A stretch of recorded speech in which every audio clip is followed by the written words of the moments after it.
sprostý na mňa. No, všetko je na nič, všetko je zlé, všetko sa rúca. Toto už je koniec sveta. Ty nemáš zdanie.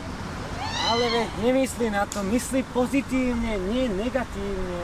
Ale prosím ťa, ešte ty do mňa budeš vrtať. Čo, ja sa bojím zobudiť. Rozumieš ma, človek je nešťastný, ešte ty mi pridávaš horšie. Ale však poď, pozriem ťa na zmrzlinu. A nie, daj mi pokoj, ja nemám chuť ani jesť, ani žiť, ani dýchať ešte. Ja ti chcem zlepšiť náladu. Ty daj pokoj, ja nechcem tvoju zmrzlinu, nič nechcem. Vôbec nemám chuť. Keby si mal trochu strpenia s nešťastným človekom, tak už zlepšiť náladu.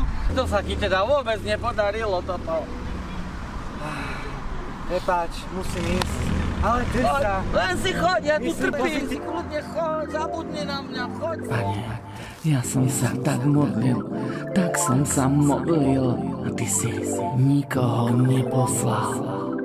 Chceme hovoriť správne veci, musíme byť pevní. Dnes, keď počujete jeho hlas, nezatvrdzujte si srdcia. Začína to niekde vo vnútri.